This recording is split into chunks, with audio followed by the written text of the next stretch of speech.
بسم اللہ الرحمن الرحیم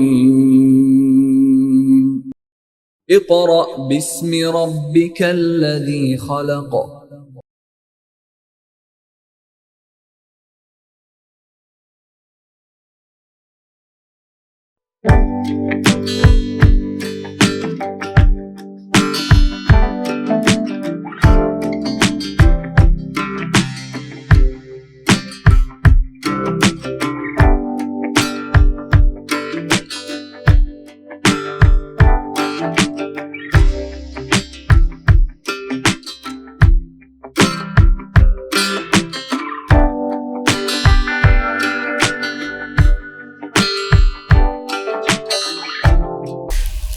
معزز سامعین، طلباء و طالبات،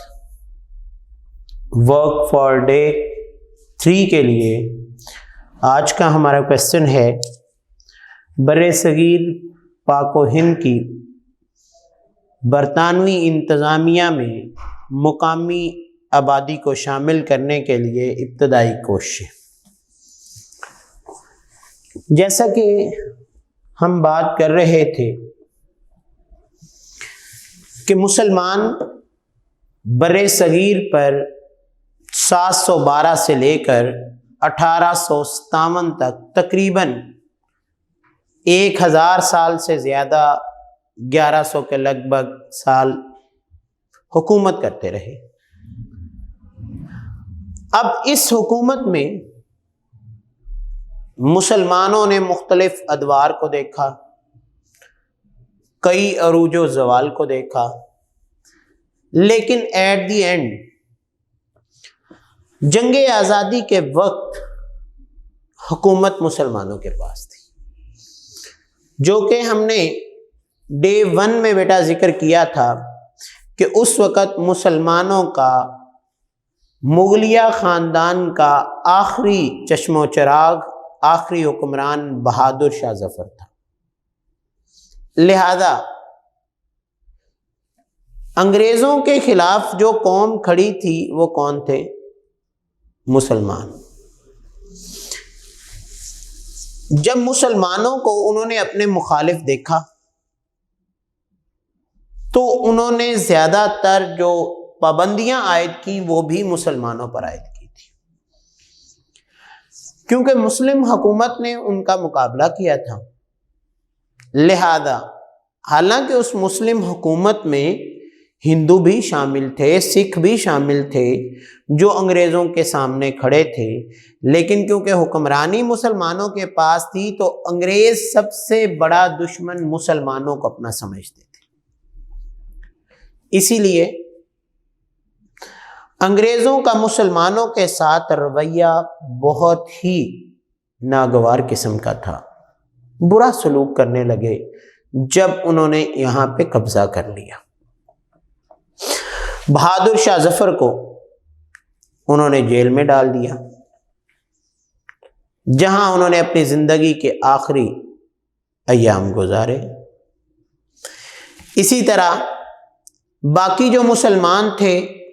ان کے ساتھ بھی انہوں نے بہت ہی ناروا سلوک کیا۔ جو گورنمنٹ ملازمین تھے ان کو ملازمتوں سے نکال دیا، جن مسلمانوں کے پاس جائیدادیں تھیں ان سے جائیدادیں ضبط کر لی گئی۔ اس کے ساتھ ساتھ مسلمانوں کے کاروبار جو تھے وہ بھی بند ہونا شروع ہو گئے۔ مسلمانوں کو ہر طرف سے انہوں نے نقصان پہنچانا شروع کیا، جس کا نتیجہ کیا نکلا کہ مسلمان مفلسی اور بدحالی کا شکار ہو گئے۔ مسلمانوں پر زوال حد درجے کا آ چکا تھا۔ اب جب مسلمان مفلس اور بدحال تھے تو ان کے پاس کوئی راستہ نہیں تھا، تو اس وقت اللہ تعالیٰ کی طرف سے مسلمانوں کے پاس ایک ہی شخص تھا جو اس دور کا پڑھا لکھا تھا، جن کا نام ہم تاریخ میں کیا کہتے ہیں؟ سر سید احمد خان۔ کیا کہتے ہیں بیٹا؟ ان کا پورا نام جو ہے سید احمد خان تھا، لیکن ہم نے کیونکہ بچپن سے سر سید احمد خان پڑھا ہے تو اس لیے ہم سمجھتے ہیں اس کا پورا نام۔ سر جو ہے نا اس وقت یہ ان کو خطاب ملا تھا، کس کی طرف سے؟ انگریز حکومت کی طرف سے۔ نو ڈاؤٹ انگریزوں نے یہاں پہ قبضہ کیا، لیکن انگریزوں میں ایک کوالٹی موجود تھی کہ جو اس دورانیے میں پڑھے لکھے لوگ تھے، تعلیم یافتہ لوگ ہوتے تھے، اور جن کی صلاحیتیں بہت اجاگر ہوتی تھیں، لوگ ان کی صلاحیتوں سے مستفید ہوتے تھے، تو وہ انگریز جو تھے وہ ان کو مختلف قسم کے القابات سے نوازتے تھے۔ جیسے علامہ اقبال کو بھی انہوں نے سر ڈاکٹر علامہ محمد اقبال کا خطاب دیا۔ اسی طرح جس طرح ہم یہاں پہ تمغہ امتیاز، تمغہ جرت، یا آرمی میں سب سے بڑا جو فوجی اعزاز ہے نشان حیدر، اس طرح وہ لوگ القابات اور خطابات دیا کرتے تھے۔ اب قائد اعظم کا نام کیا تھا؟ محمد علی جناح، لیکن آج ہم اس کے نام محمد علی جناح سے زیادہ ہم قائد اعظم کے نام سے جانتے ہیں۔ تو سر سید احمد خان جو تھے، ان کو بھی سر کا خطاب انگریزوں کی طرف ملا تھا۔ انہوں نے مسلمانوں کو زوال کی اس حالت میں دیکھ کر مسلمانوں کے حالات پر افسوس کا اظہار کیا، کیونکہ سر سید احمد خان جو کہ 1817 میں پیدا ہوئے اور 1857 تک وہ تقریباً 40 سال کی عمر میں انہوں نے اعلیٰ تعلیم حاصل کر لی تھی۔ اب وہ مسلمانوں کو جب اس بدحالی میں دیکھتے تو وہ سمجھتے تھے کہ مسلمانوں کو وہی مقام ملنا چاہیے جو ان کے پاس پہلے ہے، لیکن مسلمانوں کو وہی مقام دلانے کے لیے انہوں نے کوششیں شروع کی۔ کیوں؟ وہ کوشش کے بغیر نہیں ہو سکتا تھا۔ وجہ کیا تھی کہ مسلمان پہلے حکمران تھے، بعد میں محکوم ہو گئے، انگریز جو تھے وہ ان پر حاکم آ گئے، لہٰذا انگریز یہی سمجھتے تھے کہ مسلمان ہمارے سب سے بڑے مخالف ہیں۔ اب انہوں نے سر سید احمد خان نے ایک رسالہ اسباب بغاوت ہند لکھا، جس میں بغاوت ہند کے اسباب بیان کرتے ہوئے آپ نے اس بات پر زور دیا کہ برِ صغیر کے لوگوں کی انگریزوں کے خلاف بغاوت کی سب سے بڑی وجہ یہ تھی کہ برِ صغیر کے لوگوں کی حکومت میں شمولیت نہیں تھی۔ کیوں؟ اب سر سید احمد خان جو دیکھ رہے تھے کہ جب انگریز جو کہ برطانوی لوگ تھے، برطانیہ میں رہتے تھے، برِ صغیر پر انہوں نے قبضہ کیا، لیکن قبضہ کرنے کے ساتھ انہوں نے یہاں پر اپنے لوگ تعینات کر دیے۔ اب جب کسی بھی انتظامی ڈھانچے میں، قانونی معاملے میں یا کسی بھی ادارے میں یہاں کے لوگوں کا عمل دخل نہ رہ گیا بلکہ وہ محکوم ہو گئے، تو اس سے کیا ہوا؟ یہاں کے لوگوں کی دل آزاری ہو رہی تھی، وہ غربت کا شکار ہو رہے تھے، ان پر مختلف قسم کے ظلم و ستم ہو رہے تھے، لہذا سید احمد خان جو تھے انہوں نے اس وقت برِ صغیر کے لوگوں کی رہنمائی فرمائی۔ انہوں نے کیا کہا کہ دیکھیں، انگریزوں سے بات چیت کرتے ہوئے انہوں نے انگریزوں کو سب سے پہلی بات یہ سمجھائی کہ برِ صغیر کے لوگ جو آپ کے خلاف بغاوت کر رہے ہیں اس کی وجہ یہ ہے کہ یہاں کے لوگ حکومت میں شامل نہیں ہیں۔ جب حکومت میں شامل نہیں ہیں تو آپ لوگوں کو برطانیہ کے قوانین کا تو پتہ ہے، لیکن برِ صغیر کے لوگوں کے رہن سہن، رسم و رواج، ان کے خد و خال، ان کے خیالات، تصورات کو آپ نہیں جانتے۔ آپ جو بھی قانون بنا رہے ہیں وہ سارے کے سارے ان کے مزاج کے خلاف ہیں، لہذا جب یہ تمام قوانین ان کے مزاج کے خلاف ہیں تو اس وقت کیا ہو سکتا ہے کہ یہ لوگ آپ کے خلاف ہی کھڑے ہوں گے۔ لہذا بہتر یہ ہے کہ اگر آپ ان کو حکومت میں شامل نہیں کرتے لیکن اس کے باوجود قانون ساز کونسل جو ہے اس کے انگریز ممبران کو یہاں کے لوگوں کے بارے میں یا تو مسائل سکھائیں اور اگر مسائل اور روایات کا علم نہیں ہے تو یہاں کے لوگوں کو قانون ساز اسمبلی کا ممبر بنائیں، تاکہ یہاں کے لوگ آپ کو اپنی روایات، اپنے خیالات، اپنے مسائل شیئر کر سکیں، اور اس کے بدلے میں آپ جو بھی قانون بنائیں گے وہ قانون کیا ہوگا؟ وہ یہاں کے لوگوں کے مزاج کے مطابق ہوگا۔ اب سر سید احمد خان کی دلیل جو انہوں نے پیش کی، بلا شبہ برطانوی پارلیمنٹ میں بر صغیر کے لوگوں کی شمولیت ناممکن ہے۔ انہوں نے کہا جی برطانوی پارلیمنٹ میں ہم ان کو کیوں شامل کریں؟ کیونکہ پارلیمنٹ تو ان کی برطانیہ میں تھی نا، تاج برطانیہ کے انڈر، ملکہ وکٹوریہ کے انڈر۔ جو ہم نے کل ان کا انتظامی ڈھانچہ پڑھا تھا، تو انہوں نے کہا کہ ہم ان کو برطانوی پارلیمنٹ کا ممبر تو نہیں بنا سکتے،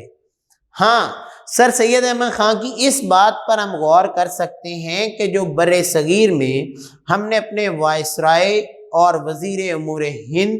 یہ لوگ مقرر کیے، ان کے نیچے ان لوگوں کو شامل کیا جائے، اور اس کے ساتھ ساتھ وائسرائے جب بر صغیر کے لوگوں کے لیے جو قوانین بنائے اس کونسل میں ان کو شامل کیا جائے، تاکہ قانون ساز ادارے جو ہیں وہ ایسا قانون بنائیں جو ان لوگوں کے لیے بھی کسی حد تک کارآمد ہو۔ لہذا سر سید احمد خان کی اس تجویز کو پسند کر لیا گیا، اور جنگ آزادی کے 3 سال بعد 1861 میں بننے والی جو نئی قانون ساز کونسلیں تھیں، اس میں بر صغیر کے لوگوں کو غیر سرکاری اراکین کے طور پر شامل کیا گیا، تاکہ یہاں کے اراکین جو ہیں وہ حکومت کے نامزد کردہ تھے، کہ حکومت نے جن لوگوں کو چن لیا صرف وہی ان کا حصہ بنیں گے۔ اس کے ساتھ ساتھ جو مختلف کونسلز تھیں، ان کونسلوں میں حکومت کے وفادار اور ریٹائرڈ سرکاری ملازمین شامل کیے گئے، یعنی جو سرکاری ملازمین ریٹائر ہو چکے تھے، جن کی حکومت کے ساتھ چال پوسیاں تھیں، حکومت کے ساتھ وفاداریاں تھیں، ان لوگوں کو برطانوی حکومت نے اپنی ان کونسلز میں شامل کیا، اور کونسلوں میں بیٹھے ہوئے حکومت کے وفادار مقامی ارکان کے اختیارات نہ ہونے کے برابر تھے۔ کیوں؟ اس کی وجہ کیا تھی؟ اس کی سب سے بڑی وجہ بیٹا یہ تھی کہ ان لوگوں کو حکومت نے ریٹائرڈ ہونے کے باوجود کہا جی ہم آپ کو کونسل میں شامل کرتے ہیں، وہ ان سے تنخواہیں لیتے تھے، وہ ان کے خلاف کوئی بات نہیں کر سکتے تھے، اس ڈر سے کہ آج اگر ہم ان کے خلاف کوئی بات کریں گے تو یہ تو ہمیں ہماری جاب سے، ہماری نوکری سے، ہماری ملازمت سے نکال دیں گے، کونسل سے نکال دیں گے۔ لہذا جب یہ کونسل سے نکالیں گے تو یہ ہمارے لیے ایک ناگوار سلوک ہوگا، اس لیے جو انگریز کہتے تھے وہ صرف یس کا نعرہ لگاتے رہتے تھے، لیکن وجہ وہی کہ ان کو کم از کم وہاں مسائل بیان کرنے کا تو موقع ملا۔ تو اس معاملے میں یعنی بر صغیر پاک و ہند کی برطانوی انتظامیہ جو تھی، ان نے مقامی آبادی کو جو دعوت دی، جو شمولیت اختیار کرنے کی کوشش کی، وہ کس کی وجہ سے تھی؟ وہ صرف سر سید احمد خان کی وجہ سے۔ اگر سر سید احمد خان جو ہے وہ اس وقت انگریزوں کے ساتھ اس طرح کے مذاکرات نہ کرتے تو مقامی آبادی کے لوگ جو تھے ان کو تو کسی قسم کا کوئی اختیار ہی نہیں تھا،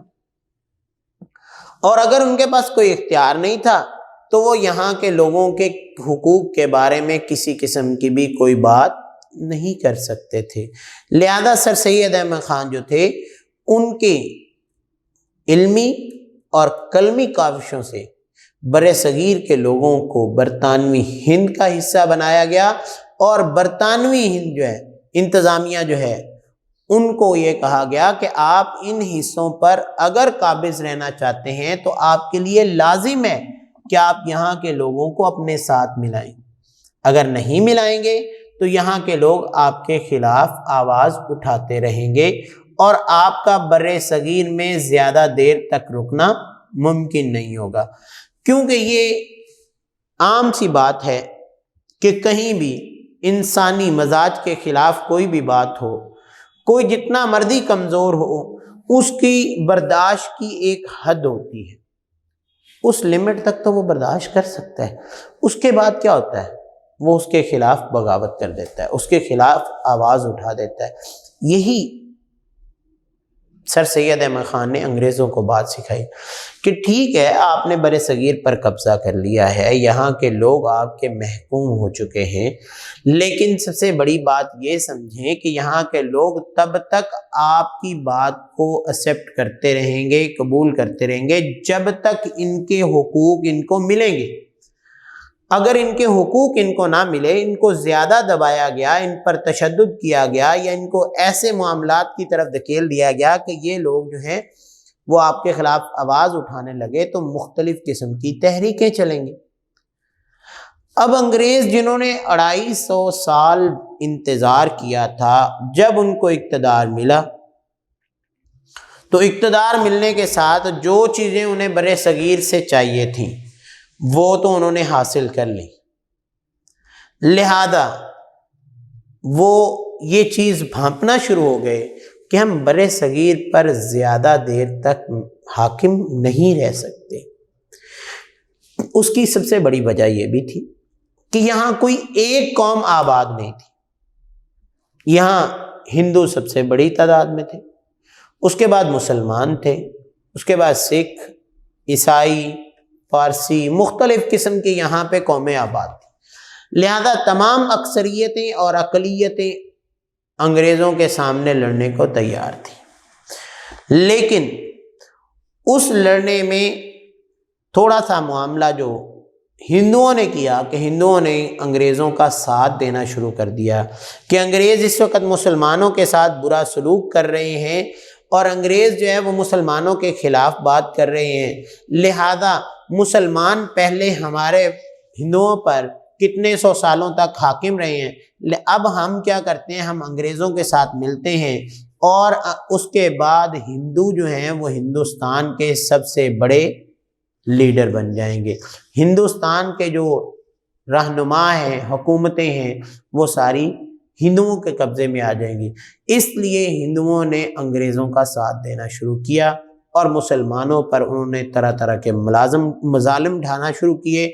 اور اس بات پر مسلمان جو ہیں وہ بہت زیادہ محکوم محسوس ہونے لگے،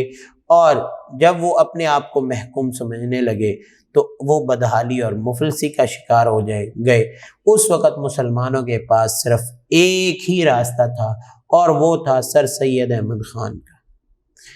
کیونکہ سر سید احمد خان ہی وہ شخص تھے جنہوں نے مسلمانوں کو کہا بھی آپ سیاسی معاملات سے مداخلت کرنا چھوڑیں، آپ سب سے پہلے تعلیم حاصل کریں، اگر آپ تعلیم حاصل کریں گے تو ہی آپ انگریزوں کا مقابلہ کر سکیں گے۔ اب تعلیم حاصل کرنے کے لیے کیا تھا کہ تعلیم حاصل کرنے کے لیے، کیونکہ مغلیہ دور میں تو کوئی کام نہیں ہوا تھا، مغلیہ دور میں روایتی نظام تعلیم کا کوئی کانسیپٹ نہیں تھا جو آج ہمارے پاس موجود ہے۔ یہ آج جو ہمارے پاس نظام تعلیم موجود ہے یہ وہ انگریزوں کا وہ 1835 کا لایا ہوا قانون ہے جس کے مطابق ہم اپنی تعلیم جاری رکھتے ہیں۔ لہذا کیونکہ یہ ابھی ہمارا سوال تھا بر صغیر پاک و ہند میں برطانوی انتظامیہ میں مقامی لوگوں کی شمولیت کیسے کی، اس سے اگلا سوال ہمارا اس دور کی تعلیم کا ہے کہ برطانوی حکومت جو تھی وہ بر صغیر میں کون سی تعلیمی پالیسیاں لے کر آئی، اور سر سید احمد خان نے مسلمانوں کو تعلیم حاصل کرنے کا کیوں کہا تھا، کیونکہ وہ سمجھتے تھے کہ تعلیم کے بغیر کوئی بھی قوم ترقی نہیں کر سکتی، لہذا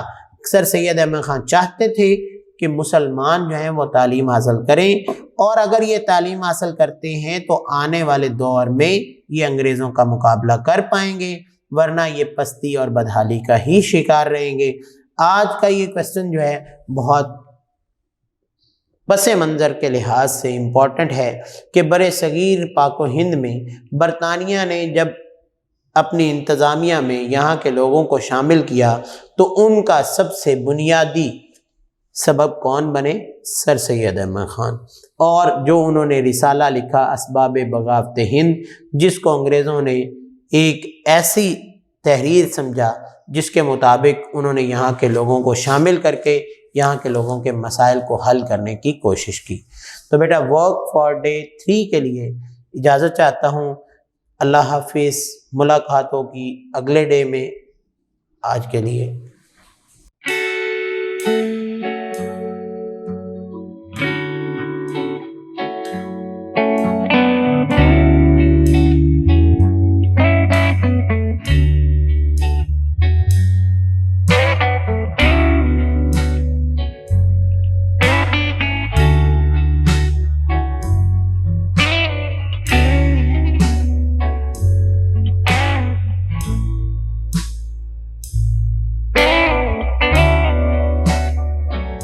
بسم اللہ الرحمن الرحیم۔ معزز سامعین،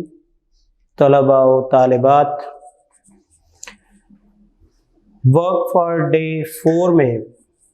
آج ہمارا جو کویسچن ہے وہ بہت امپورٹنٹ کویسچن ہے، کیونکہ اس کویسچن میں جو چیز ہم پڑھنے جا رہے ہیں وہ آج ہم اپنے اداروں میں، اپنے تعلیمی مراکز میں لاگو کر چکے ہیں، جس کا نظریہ آج سے تقریباً 250 سال پہلے انگریزوں نے دیا تھا۔ گزشتہ لیکچر میں بھی میں نے ذکر کیا تھا کہ ہندوستان میں مسلم حکومت 1100-1150 سال رہنے کے بعد اس پر انگریزوں نے قبضہ کیسے کیا۔ اس کی سب سے بڑی وجہ یہ تھی کہ مسلمان تعلیم سے بہت دور چلے گئے تھے۔ انگریزوں نے اس چیز کو بھانپتے ہوئے یہاں پہ اپنے مختلف مراکز قائم کیے، حالانکہ انہوں نے 1857 میں جنگ آزادی کے دوران برِ صغیر پر قبضہ کیا، لیکن ان کے اثرات جو ہیں وہ ہمیں اس سے کئی گنا پہلے نظر آنا شروع ہو گئے۔ جیسا کہ پچھلے لیکچر میں ہم نے بات کی تھی کہ انہوں نے 1600 میں ایسٹ انڈیا کمپنی قائم کی، اور 250 سال کے بعد 3-4 نسلوں کے بعد یہاں پہ قبضہ کیا۔ ایسٹ انڈیا کمپنی قائم کرنے کے بعد انہوں نے کئی طرح کے تعلقات برِ صغیر کے ساتھ جوڑے، یہاں تک کہ 1835 میں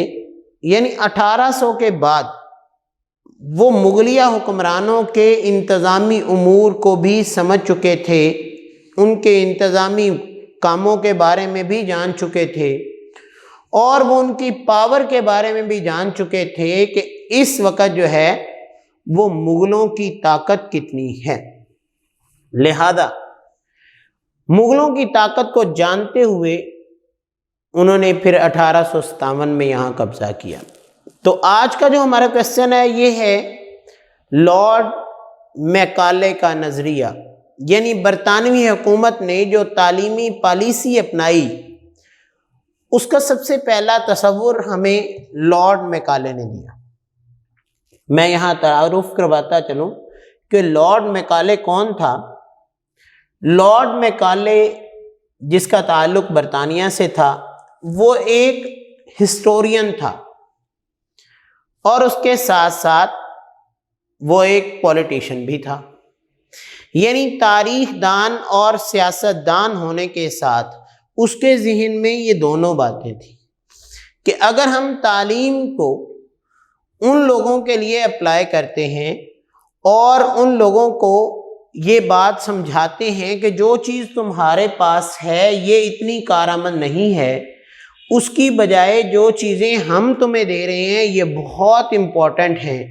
لہذا وہ برِ صغیر میں اس وقت مغلیہ حکمرانی کے دوران ہی تعلیمی کمیٹی کا سربراہ مقرر ہوا۔ جیسا کہ ہم سمجھتے ہیں کہ آج اگر ہمارے پاس کوئی اچھا وزیر خزانہ نہیں ہے تو ہم ایسے بندے کو وزیر خزانہ بنانا چاہتے ہیں جس نے فورن سے ایجوکیشن حاصل کی ہو اور وہ ہمارے ان امور کو بہتر سنبھال سکے، لیکن ہم حقیقت تو نہیں جانتے کہ کل آنے والے دور میں وہ ہمارے لیے کتنا پازیٹیو یا کتنا نیگیٹو ثابت ہوگا۔ اس لیے اس وقت بھی یہی ہوا کہ مغلیہ دور تھا، لیکن مغلوں نے یہاں پہ تعلیمی ضروریات کے حوالے سے لارڈ میکالے کو یہاں پہ تعلیمی کمیٹی کا سربراہ مقرر کیا۔ 1835 میں لارڈ میکالے نے برِ صغیر پاک و ہند میں تعلیمی ضروریات بیان کرتے ہوئے حکومت کو تجویز دی کہ سرکاری زبان فارسی ہٹا دی جائے اور اس کی جگہ انگریزی لے آئی جائے۔ کیوں جی؟ کیونکہ فارسی زبان کا تعلق، اس کے حروف تہجی کا تعلق عربی سے تھا، دوسرا برِ صغیر میں اردو زبان تھی، عربی زبان تھی، سنسکرت تھی۔ ان زبانوں کے اختتام پر انہوں نے بہت زیادہ زور دیا۔ انہوں نے کہا سرکاری زبان کون سی کر دی جائے؟ انگریزی۔ اب پہلی وجہ کیا تھی کہ مسلمانوں کو انہوں نے یہ بات تسلیم کروائی کہ تم حکومت ضرور کر رہے ہو، لیکن اس وقت جو تمہارے علوم انگریزی میں تمہیں ہم دینے جا رہے ہیں، اس کے مقابلے میں آپ کے فارسی علوم اور اردو عربی کے علوم جو ہیں وہ اتنے مثبت ثابت نہیں ہو سکتے۔ لہذا انہوں نے یہاں پہ انگریزی زبان کو عروج دینا شروع کیا۔ اس کے ساتھ ساتھ جب انگریزی زبان کو عروج ملنا شروع ہوا تو میں ذکر کر چکا ہوں کہ عربی، سنسکرت اور فارسی زبانیں جو ہیں ان کا خاتمہ ہونا شروع ہو گیا۔ اب جب ان زبانوں کا خاتمہ ہونا شروع ہوا تو ان زبانوں میں ہمارے جو مشرقی علوم تھے ان کی بھی تباہی اور تنزلی کا وقت آ گیا۔ اب کیا تھا؟ وہ سمجھتے تھے اب مسلمان ابتدا سے یہ سمجھتے تھے کہ علم حاصل کرنا ہر مسلمان مرد اور عورت پر فرض ہے، لیکن کس کے لیے؟ کہ ہم علم کے حصول کے بعد اللہ کو پہچانیں، انسانیت، اپنے حقوق و فرائض کو پہچانیں،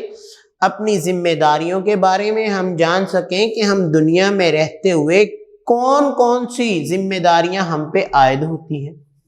لہذا یہ تمام باتیں جاننے کے لیے ہم علم حاصل کرتے تھے، جبکہ انگریزوں نے مسلمانوں کے یا اس وقت ہندوؤں کے ذہنوں میں ایک بات بٹھا دی۔ وہ بات کیا تھی؟ کہ وہ چاہتے تھے کہ تعلیم کا مقصد کیا ہے؟ تعلیم کا مقصد ہمارے لیے صرف اور صرف سرکاری ملازمت حاصل کرنا، کیونکہ برِ صغیر کے لوگ اتنے زیادہ علوم سے واقف نہیں تھے، لہذا ان کے پاس سرکاری ملازمتیں بھی بہت تھوڑی تھیں۔ وہ چاہتے تھے کہ ایسا نظام لایا جائے جس میں ان لوگوں کو گورنمنٹ کے انڈر کیا جائے، لہذا ان کاموں کو سمجھنے کے لیے انہیں مغربی اور سائنسی علوم کے فروغ دینا تھا۔ اس کے لیے کیا ہوا کہ انہوں نے کہا کہ برِ صغیر کی مقامی زبانوں کی بجائے انگریزی زبان کو ذریعہ تعلیم بنانے پر زور دیا۔ تب سے ہی تو آج ہمارے برِ صغیر میں انگلش میڈیم جو ہم سمجھتے ہیں یہ تب سے فروغ آتا جا رہا ہے۔ اب آج سے اگر ہم کوئی 40-50 سال پہلے کی بات کریں تو لوگ اردو میں علوم حاصل کرتے تھے، یہ ہماری زیادہ تر کتابیں اردو میں تھیں۔ ہاں، میٹرک کے بعد جا کے انٹر گریجویشن میں جا کے کچھ کتابیں آپ کی انگلش میں ہوتی تھیں، یا کوئی انگلش میں ہی آگے تعلیم حاصل کرنا چاہتا تھا، اب کیا ہوا ہے کہ آج ہمارے ملک میں تمام زبانیں جو کتابیں ہیں وہ انگریزی میں ہیں، اردو زبان میں کوئی بھی کتاب کوئی پڑھنا نہیں پسند کرتا، یہاں تک کہ ہماری یہ تاریخ یا مطالعہ پاکستان، یہ بھی ہمارے بچے جو ہیں ان کو اگر اسکولوں میں اردو میں رکھوائی جائے تو وہ آفس میں ریکویسٹ کر رہے ہوتے ہیں کہ سر یہ ہماری انگلش میڈیم کی بک رکھوا دیجیے۔ کیوں؟ کیونکہ ہمارے ذہنوں میں یہ بات بٹھا دی گئی ہے کہ انگریزی زبان جب تک ہمیں نہیں آئے گی ہمارا معیار زندگی جو ہے وہ بہتر نہیں ہو سکتا۔ لہذا لارڈ میکالے جو تھا اس نے یہ نظریہ آج سے 130-135 سال پہلے دیا تھا کہ جناب اگر آج سے 115-20 سال 30 سال پہلے نظریہ جو دیا گیا تھا اس کو آج ہمارے بر صغیر کے لوگوں پر رائج ہو گیا اور اس طرح سے ہی رائج ہو چکا ہے جس طرح وہ چاہتے تھے۔ جیسے انہوں نے 1600 سے لے کر 1857 تک تقریباً 200-250 سال اس بات کا انتظار کیا کہ ان کا قبضہ بر صغیر پر آئے گا، تو اسی طرح آج ان کے علوم جو ہیں وہ بھی ہمارے ان ممالک میں پاکستان، ہندوستان، بنگلہ دیش، یہاں پہ ان کے علوم پڑھائے جا رہے ہیں، ان کی زبان کو ہی فروغ مل رہا ہے۔ اب کیا ہے کہ لارڈ میکالے کی یہ جو باتیں تھیں ان کو اس وقت حکومت نے تسلیم کیا اور انہیں یہاں کی تعلیمی کمیٹی کا سربراہ بنا دیا۔ اب اس میں ایک چیز اور بھی تھی کہ یہ اگر نظام تعلیم قائم کرنا تھا تو اس کے لیے بیٹا کیا تھا کہ یہ بات طے شدہ تھی کہ ان کے لیے بر صغیر پاک و ہند میں ایک تعلیمی نظام بنایا جاتا جس کے ذریعے لوگوں کے نظریات، ان کے تصورات، ان کے خیالات جو ہیں ان کو انگریزوں کے خیالات کے مطابق بنایا ہے۔ ان تمام وجوہات کی بنا پر بر صغیر میں تعلیمی نظام کا جو پہلا تھنکر سمجھا جاتا ہے وہ لارڈ میکالے کو سمجھا جاتا ہے، اور لارڈ میکالے جو ہے وہ تقریباً اپنے ان تصورات کو قائم کرنے کے بعد کافی دیر تک یہاں پہ تعلیمی کمیٹی کا سربراہ رہا۔ اس کے بعد ایک اور شخص جس کا نام تعلیمی میدان میں بہت عام ہے وہ ہے Charles would. Basically Charles would جو تھا وہ ایسٹ انڈیا کمپنی کے بورڈ آف کنٹرول کا پریزیڈنٹ تھا، صدر تھا، اور 1854 میں اس نے اپنا ایک تعلیمی منصوبہ پیش کیا جسے ووڈز اسپیچ کہا جاتا ہے۔ اب کیا ہے، اب ووڈ ڈسپیچ جو ہے اس کا مطلب کیا ہے کہ ووڈز نے اپنے طریقے سے بر صغیر کے لوگوں کو تعلیمی نظام دینے کی بات کی۔ اب کیا تھا، وہ کہتا تھا کہ اگر یہاں پہ ہم نے انگریزی علوم کو رائج کرنا ہے، جو لارڈ میکالے نے ہمیں نظریہ دیا ہے اس نظریے کو آگے لے کر چلنا ہے، تو یہاں نہ تو کوئی اسکول ہے،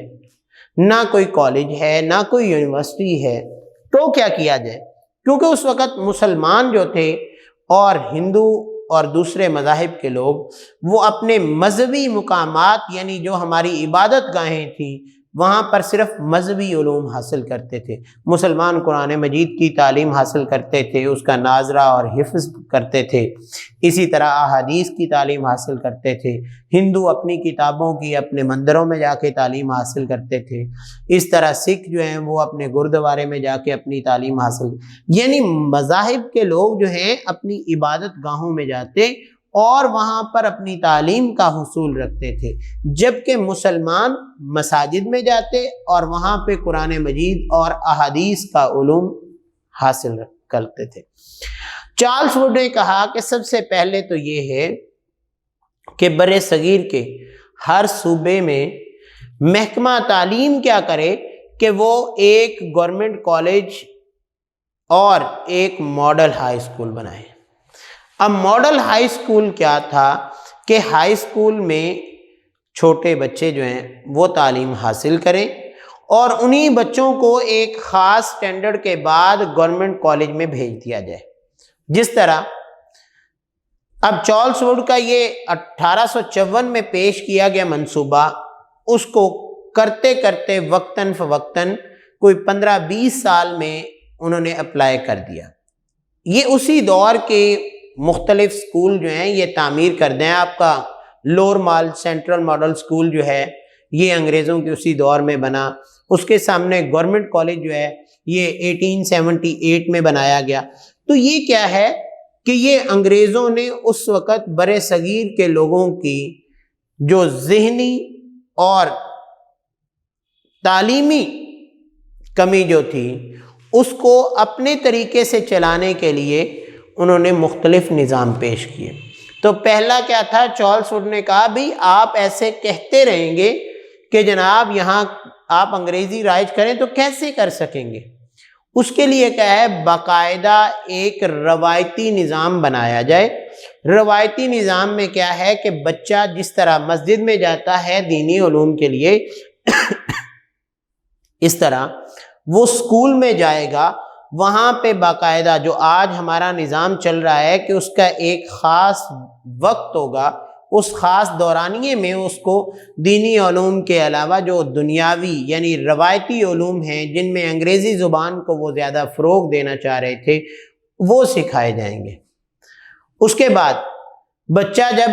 اب پھر اس کے بعد آج جو ہم دیکھتے ہیں تو ہمارے پاس کیا ہے، یہ تعلیم کے نظام کو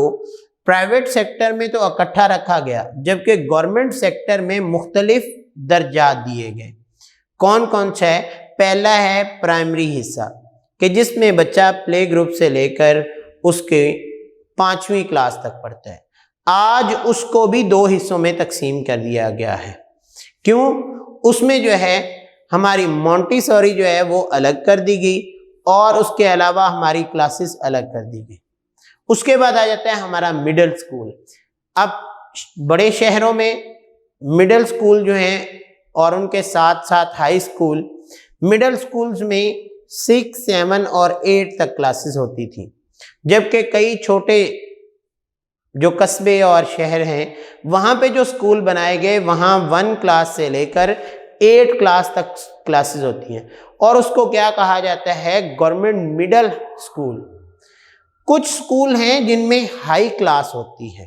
ہائی کلاس کس کو کہتے ہیں؟ 9th اور 10th، جس میں نہم اور دہم کی کلاسز ہوتی ہیں، اور گورنمنٹ ہائی سکول جو ہوتے ہیں وہاں پہ کیا ہے،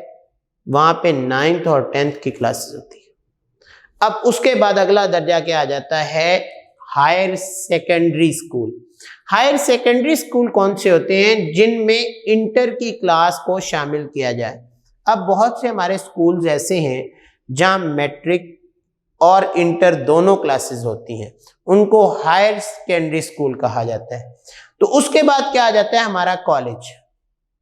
اور کالج میں ہماری آج کل جو ہمارے کالجز ہیں وہاں انٹر اور گریجویشن کی دونوں کلاسز ہوتی ہیں، اور اس کے بعد یونیورسٹی میں ہماری ڈگری کلاسز ہوتی ہیں۔ اس کے ساتھ ساتھ انہوں نے کیا کہا کہ ایک بندہ، اب یہ بعد میں ہم لوگوں نے بھی اس چیز کو جو ہے وہ اپنا لیا، وہ کیا تھا کہ انہوں نے یہ چیز کہی کہ ایک بچہ پہلے دینی علوم حاصل کرتا تھا، ٹھیک ہے جی اس نے علم حاصل کر لیا، یہ مدرسے سے جو اس وقت کا تعلیمی ادارہ تھا اس سے فارغ۔ آج کل بھی اس کو تھوڑا سا ہمارے ان انگریزی علوم کے ساتھ منسلک کیا گیا کہ آج کوئی بھی بچہ ایک ادارے سے دینی علم بھی حاصل کرتا ہے تو اس کو سرٹیفکیٹ ایشو کیا جاتا ہے۔ اب وہ جو سرٹیفکیٹ اس کو ایشو کیا جاتا ہے، یہ انگریزوں نے اس وقت چارلس ووڈ نے مشورہ دیا کہ ہر بچہ جب ایک خاص درجے سے اگلے درجے میں جائے تو اس کو کیا کیا جائے، ایک سرٹیفکیٹ دیا جائے۔ جب وہ کالج اور یونیورسٹی میں چلا جائے تو وہاں پہ کیا کیا جائے، ڈگری اس کو دی جائے۔ لہذا اس نے کیا کہا تھا کہ چارلس ووڈ نے اس نے کہا تھا کہ ہر صوبے میں ایک گورنمنٹ کالج اور ایک ماڈل ہائی اسکول، اس طرح جس طرح لندن میں ان کی یونیورسٹیز ہیں اسی طرز پر ممبئی، جس کا دوسرا نام کیا ہے بمبئی، کلکتہ اور مدارس جس کا نام چنائی ہے، اس میں ایک ایک یونیورسٹی قائم کی جائے، تاکہ یہ دیکھیں بڑے شہروں میں یونیورسٹیاں جب قائم ہو جائیں گی تو کالجز سے بچے پڑھ کے یونیورسٹیز میں آ کے اپنی اعلیٰ تعلیم حاصل کر سکیں گے۔ اس کے ساتھ ساتھ انہوں نے کیا کہا کہ ٹیکنیکل اور قانون کی تعلیم کا بھی بندوبست کیا جائے، کہ جو ٹیکنیکل ایجوکیشن ہے، جسے آج بھی ہمارے یہاں پہ کئی ٹیکنیکل کالج جو ہے وہ مختلف قسم کے ڈپلوماز کروا رہے ہیں، اس کے ساتھ ساتھ ہمارے یہاں پہ لا کالجز جو ہیں وہ قانون کی ڈگریاں دے رہے ہیں، لا کی ڈگری دے رہے ہیں۔ تو یہ اس وقت چارلس ووڈ نے مشورہ دیا کہ بجائے اس کے کہ اس دور کے لوگ جو ہیں وہ بر صغیر سے اٹھیں اور برطانیہ میں جا کے یا دوسرے ممالک میں جا کے اعلیٰ تعلیم حاصل کریں، اس کے ساتھ ساتھ لا کی تعلیم حاصل کریں، تو کیوں نہ ان لوگوں کو یہاں پہ ہی یہ تعلیم فراہم کر دی جائے۔ کیونکہ آپ تاریخ پڑھتے ہیں بیٹا، اس میں آپ دیکھیں قائد اعظم انہوں نے لا کہاں پہ جا کے کیا، علامہ اقبال نے لا کی تعلیم کہاں حاصل کی، لندن میں جا کے۔ تو ان لوگوں کو اعلیٰ تعلیم کے لیے لندن کی یونیورسٹیز میں جانا پڑتا تھا، لا کی تعلیم کے لیے، قانون کی ڈگریاں حاصل کرنے کے لیے باہر کے ممالک جانا پڑتا تھا۔ لہذا چارلس ووڈ نے کہا کہ یہ ان کو تعلیم یہاں ہی دے دی جائے، اور مقامی لوگ سرکاری نصاب اور نظام تعلیم کو اپنا کر اپنے ادارے قائم کریں۔ عام لوگوں میں اب دیکھیں، ایک جیسے آج ہم پرائیویٹ سیکٹر کو دیکھتے ہیں، تو یہ اس وقت چارلس ووڈ کا یہ خیال تھا کہ ایک شخص جو اس ایریے میں، اس علاقے میں رہتا ہے، وہ تعلیم حاصل کرتا ہے، تو تعلیم حاصل کرنے کے بعد تعلیم کا حصول اپنے تک نہ محدود رکھے، بلکہ دوسروں تک پھیلانے کے لیے وہ اپنا تعلیمی ادارہ قائم کرے، اور اس میں نصاب کون سا ہو؟ جو گورنمنٹ کی طرف سے، سرکار کی طرف سے نصاب ہو۔ جو حکومتی نصاب پڑھائیں گے انہیں گرانٹ دی جائے گی۔ اب اس وقت اگر کوئی پرائیویٹ سیکٹر میں ایک سکول بناتا تھا لیکن نصاب وہ گورنمنٹ کا پڑھاتا تھا، تو گورنمنٹ اس کو نصاب کے مطابق جو ہے وہ اس کو گرانٹ بھی دیتی تھی۔ اور آج بھی ہمارے یہاں پہ کچھ ایسے جو ہیں وہ سکول ہیں جو پیف کے انڈر ہیں، اور ان کے بچوں کو